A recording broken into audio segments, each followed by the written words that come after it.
కాలము విలువైనది, సమయమును పోనీయక సతతము యేసుని స్తుతించుము.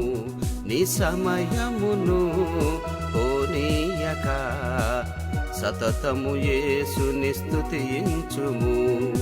కాలము విలువైనది.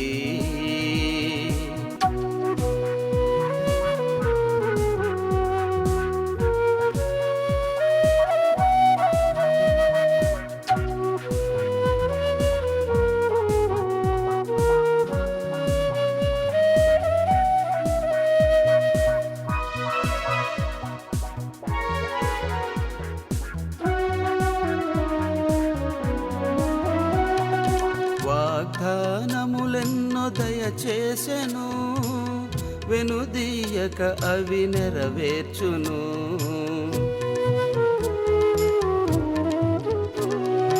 వాగ్దానములెన్నో దయచేసెను, వెనుదీయక అవి నెరవేర్చును.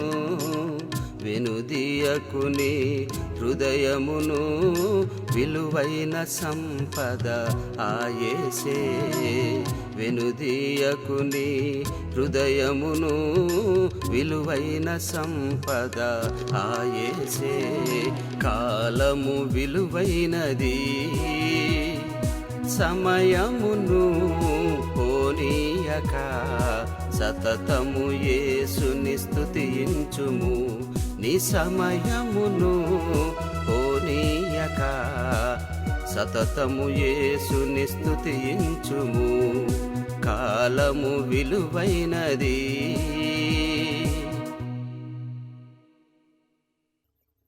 యేసుక్రీస్తు నామమున ప్రతి వారిని యొక్క ధ్యానానికి ఆహ్వానించుతున్నాను. తల వంచుకున్నట్లయితే ప్రార్థించుకుందాం. పరలోకమందున మా తండ్రి, నీ యొక్క వాక్యమును మేము ధ్యానించబోతుండగా పరిశుద్ధాత్మ శక్తి మాపై కుమ్మరించండి. వాక్యం వినుచున్న ప్రతి బిడ్డకు పరిశుద్ధాత్మను వారిపై కూడా కుమ్మరించి వాక్యమును అర్థం చేసుకున్నట్లు మీ యొక్క శక్తిని మాపై నుంచమని, ఈ సమయం అంతట్లో మీరు మమ్మల్ని నడిపించమని క్రీస్తు వారి ప్రతి కొంచెం నమ్ముతండ్రి. ఆమేన్.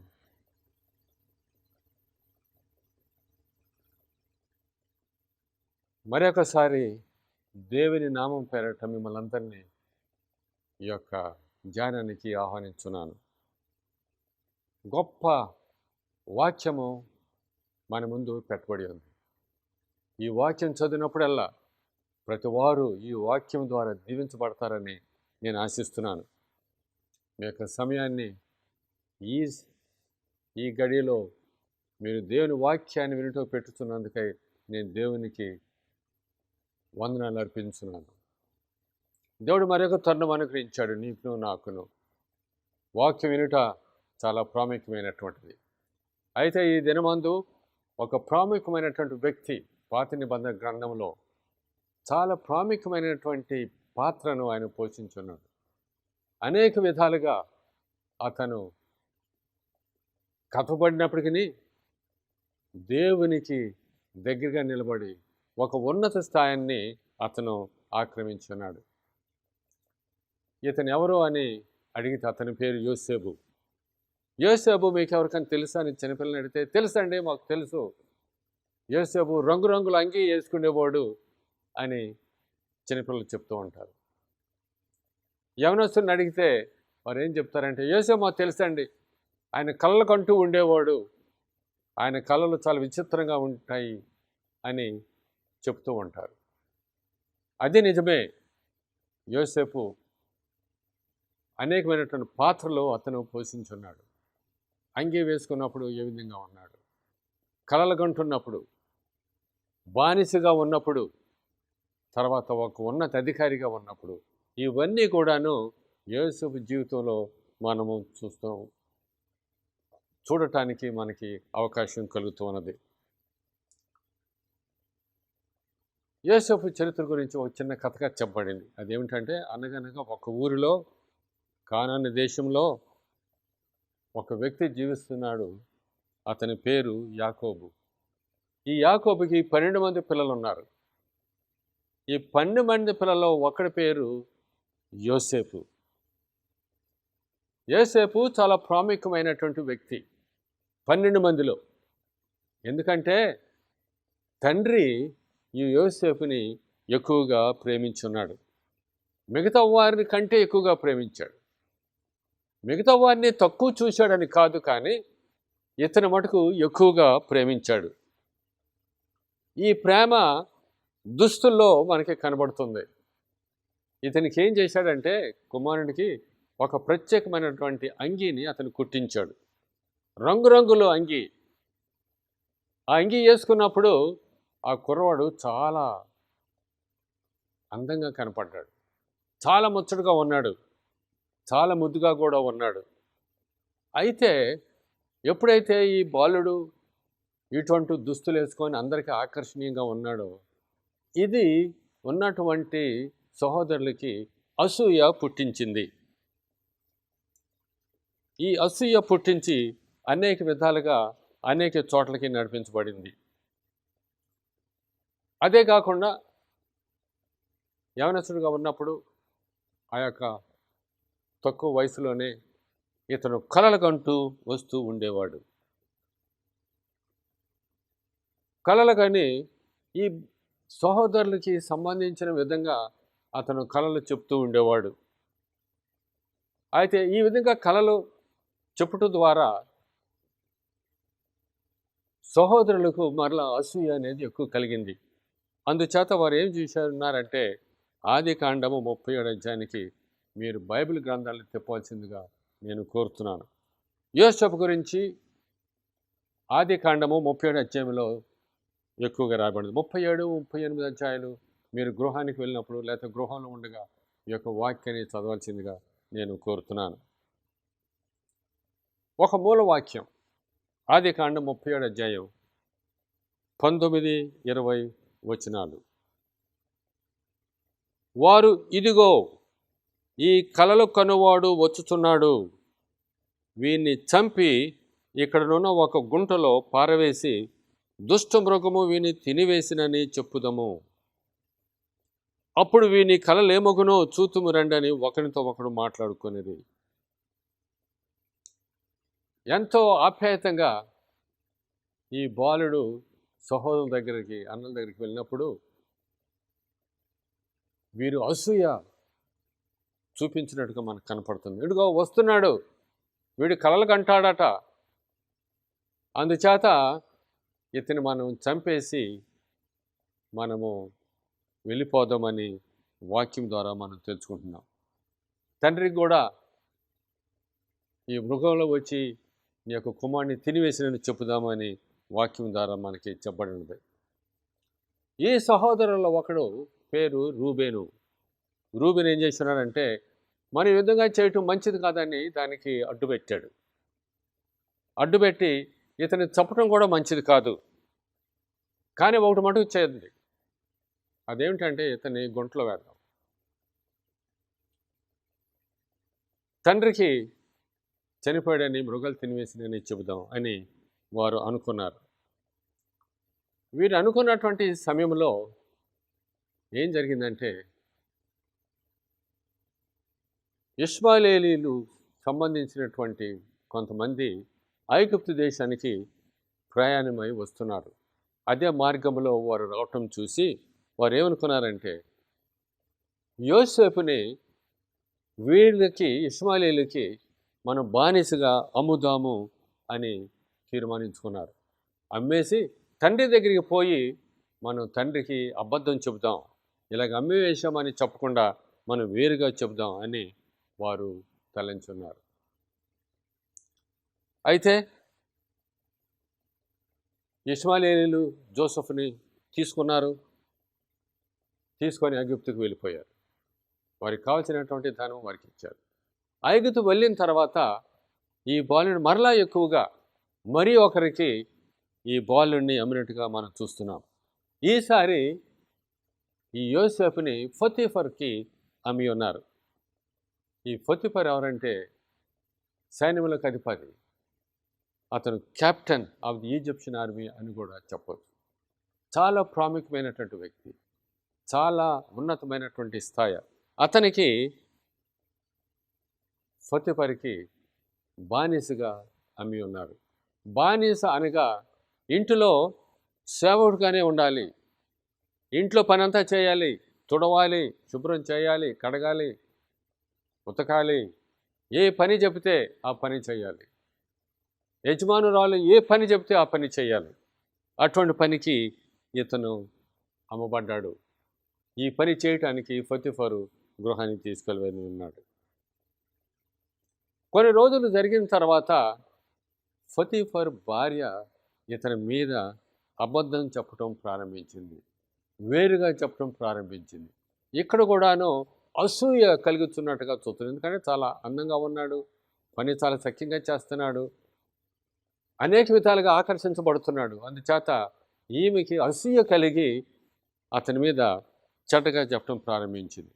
అప్పుడు పొతిఫరు ఏం చేస్తున్నాడంటే ఈ ఈ యోసేపుని తీసుకొని అతని ఖైదీలో వేసినట్టుగా మనం చూస్తున్నాం. ఒక దినాన్ని ఫరో రాజుకి ఒక కల వచ్చింది.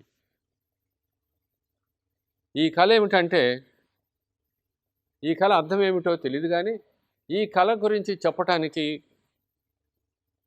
ఒక ప్రాణదాయకుడు ఏమన్నాడంటే, యోసేపు అనేటువంటి వ్యక్తి ఉన్నాడు. ఆయన చిన్నప్పటి నుంచి కళలు కంటూ ఉండేవాడు, మాకు కూడా కళల గురించి చెప్తూ ఉండేవాడు. ఆయన గనక మనం పిలిపించినట్లయితే మనకి ఈ కళ యొక్క భావం ఏంటో చెప్తాడు, ఆ కళ కూడా చెప్తాడు అని ఇతను చెప్పి ఉన్నాడు. ఇది చెప్పినప్పుడు ఫరో మహారాజు చాలా సంతోషించాడు. ఈ విధంగా జరిగిన తర్వాత జోసెఫ్ చెప్పినటువంటి ఆ కళ గురించి, ఆ భావం గురించి ఏం జరిగిందంటే, జోసెఫ్ని ఒక ఇన్ఛార్జిగా, ఒక ఉన్నతమైనటువంటి పదవి ఇచ్చి చూపించినట్టుగా మనం చూస్తున్నాం. ఈ సమయంలో మన యొక్క ఒక చిన్న అంశం గురించి మనం ధ్యానించుకుందాం. అదేమిటంటే కళలు, దేవుని వాక్యం. ఈ రెండిటికి తేడా ఉన్నాయి. చాలామంది కళల గురించి చెప్తూ ఉంటారు. దేవుడు నాతో మాట్లాడాడు, నాకు కళ ఇచ్చాడు అని చెప్తూ ఉంటారు. పాత నిబంధన కాలంలో కళలు చాలా ప్రాముఖ్యమైనటువంటి పాత్ర వహించాయి.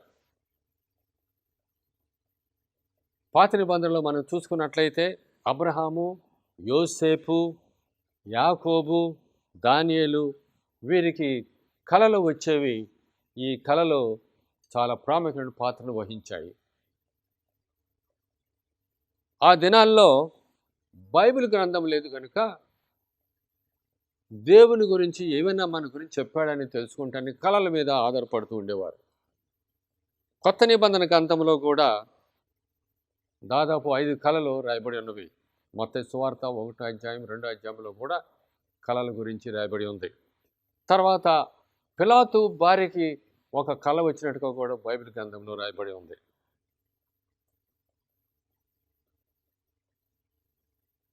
బైబిల్లో కళల గురించి రాయబడింది. ఆ దినాల్లో యోసేపు కాలంలో బైబిల్ గ్రంథం చేతిలో లేదు కనుక దేవుడు ఏ విధంగా మాట్లాడతాడో అటువంటి ఆయుధం లేదు కనుక కళల మీద ఆధారపడుతూ ఉండేవారు. అబద్ధ ప్రవక్తలు కూడా అబద్ధ ప్రవక్తలను ఎందుకు అనేవారంటే, వారు కళలు వచ్చినాయని కళల గురించి చెబుతూ ప్రజల్ని మోసపురుతూ ఉండేవారు. కానీ మనకి ఈ దినాల్లో మనకి కళలు రానక్కర్లేదు. కానీ మనకి దేవుని వాక్యం మనతో ఉన్నది. దేవుని వాక్యాన్ని మనం నమ్మాలి. దేవుని వాక్యము ద్వారానే మన యొక్క జీవితాలు నడిపించుకుంటూ ఉండాలి. కానీ యోసేపు కాలంలో బైబిల్ గ్రంథం అనేటువంటిది లేదు కనుక కళల మీద ఆధారపడుతూ ఉండేవారని నేను మీకు ముందుగానే చెప్తున్నాను. దేవుడు ఆయన యొక్క విధి, ఆయన యొక్క సంకల్పము ఈ కళల ద్వారా చూపిస్తూ ఉండేవారు. అందుచేత కళలు చాలా ప్రాముఖ్యమైనటువంటి పాత్ర పోషించున్నాయి. ఇటువంటి సమస్యలు మనం కూడా ఎదుర్కొంటూనే ఉన్నాం ఈ రోజుల్లో. కానీ దేవుని వాక్యం మనతో ఉన్నది. మనమేమి దేవుని మనతో మాట్లాడలేదని బయలుపడనక్కర్లేదు. దేవుడు మనతోనే మాట్లాడాలని ఏమీ లేదు. అందుచేత కొంతమంది ఏం చేస్తూ ఉంటారు, దేవుని వాక్యం వదిలిపెట్టేసి కళల మీద ఆధారపడుతూ ఉంటారు. యోసేపు అతనికి అనేకమైనటువంటి సమస్యలు వచ్చినాయి. సమస్యలు ఎన్ని వచ్చినప్పటికీ ఆ సమస్య నుండి అతను జయం పొందుతూనే ముందుకి సాగిపోయి ఉన్నాడు. ఈ రోజుల్లో మనం చూసినట్లయితే చాలామంది నమ్మకున్నటువంటి నమ్ముతూ ఉంటారు. ఏదైతే సత్యం కాదో అదే నమ్ముతూ ఉంటారు. కళ్ళ ముందు ఏదో కనికెట్టలాగా చూపిస్తూ వాటిని నమ్ముతారు, కానీ దేవుని వాక్యాన్ని నమ్మరు.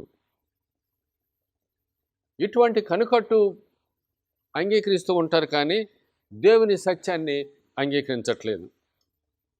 అందుచేత ఈ సమయమందు ప్రియులారా, నేను మీకు సలహా ఇచ్చేది ఏమిటంటే దేవుని వాక్యాన్ని నమ్మండి. దేవుని వాక్యాన్ని నమ్మండి. దీని ద్వారానే దేవుడు మనతో మాట్లాడతాడు. ఆయన యొక్క ఉద్దేశాలు వాక్యం ద్వారానే మనకి బయలుపరుస్తూ ఉంటాడు. అందుచేత మనకున్న ఆయుధం వల్ల దేవుని వాక్యము. దేవుని వాక్యం ద్వారానే మనం నడిపించబడాలి. మరి ఒక తలంపు, ఆయన సేవ చేస్తూనే ఆయన ముందుకి చిన్న చిన్న పని నుంచి పెద్దవాడుగా ఉన్నత స్థాయికి ఎదగలిగాడు. ఇతను ఏ విధంగా ప్రారంభించాడండి? ఒక బానిస లాగా ప్రారంభించాడు. ఫరో కోర్టులో ఉన్నటువంటి వారందరికీ ఇతను చాలా ప్రాముఖ్యమైనటువంటి పాత్రను వహించడానికి పొతీఫర్ ఉన్నాడు. పొతీఫర్ ఇతని బానిసగా తీసుకొని వెళ్ళాడు. పొతీఫర్కి అతను చాలా ప్రాముఖ్యమైనటువంటి సేవ చేసినట్టుగా మనకి చూస్తూ ఉన్నాం. చిన్నప్పుడు మంచి అంగి, విలువైనటువంటి అంగి, రంగురంగుల అంగి వేసుకున్నాడు. కానీ ఇప్పుడైతే సేవకుడు వేసుకున్నటువంటి బట్టలు అతను వేసుకుంటున్నాడు. ఏ బట్టలు వేసుకున్నప్పటికీ అతను మటుకు దేవుని మర్చిపోలేదు. అతను దేవుని నమ్ముతూ ఆయన ముందు సాగిపోతూనే ఉన్నాడు. మరొక సమస్య ఎదుర్కొన్నాడు ఆయన బట్టల ద్వారా. పొతీఫరు భార్య అతని బట్టల ద్వారా అతని గురించి అబద్ధం చెప్పింది. అందుచేత పొతీఫర్ ఏం చేస్తున్నాడంటే యోసేపుని తీసుకెళ్ళి అతన్ని జైల్లో పెట్టినట్టుగా మనం చూస్తున్నాం. అంటే చేతిలో చూపించినంత మాత్రాన అది నిజంగా చూపించబడింది, కనికట్టులాగా చూపించబడింది. అందుచేత నమ్మటానికి సాధ్యపడుతుంది. అలాగే మన యొక్క క్రైస్తవ సహవాసంలో కూడా కొన్ని చూపిస్తేనే నమ్ముతూ ఉంటారు. అది నిజమైనప్పుడు కానీ అబద్ధమైనప్పుడు కానీ సత్యాన్ని అయితే మనం నమ్మట్లేదు. అనేక పర్యాయాలు దేవుణ్ణి నమ్మించడానికి ప్రయత్నం చేస్తూ ఉంటారు. ఏదైనప్పటికీ యోసేపు దేవునికి దగ్గరగా జీవించాడు. ఈ జీవించడం వల్ల దేవుడు యోసేపుని ఆశీర్వదించాడు. ఆశీర్వదించడమే కాకుండా యోసేపుని ఉన్నత స్థాయికి నడిపించాడు. ఐగుప్తు దేశాన్ని అంతటికీ, ఆ యొక్క ప్రజలందరికీ అతనికి ఒక ఉన్నత స్థాయికి అతను ఎత్తబడున్నాడు. సమస్తము కూడాను యోసేపు చేతిలోనే పొతీఫరు పెట్టాడు. ఫరో రాజు ఇవ్వలేదండి. ఏ పొతీఫరు అయితే యోసేపుని చెరసాలలో వేయించాడో, ఏ పొతీఫర్ అయితే యోసేపుని బానిసగా తీసుకున్నాడో, అదే పొతీఫరు ఈసారి బానిస కాదు, కానీ అతను ఉన్నటువంటి స్థాయికి ఎదిగేలాగా పొతీఫరే ఎన్నుకున్నట్టుగా మనం చూస్తున్నాం. మూడవది, ఇన్ని సమస్యలు, ఇన్ని కష్టాలు, అతని మీద నేరాలు వచ్చినప్పటికీ యోసేపు ఏం చేస్తున్నాడండి?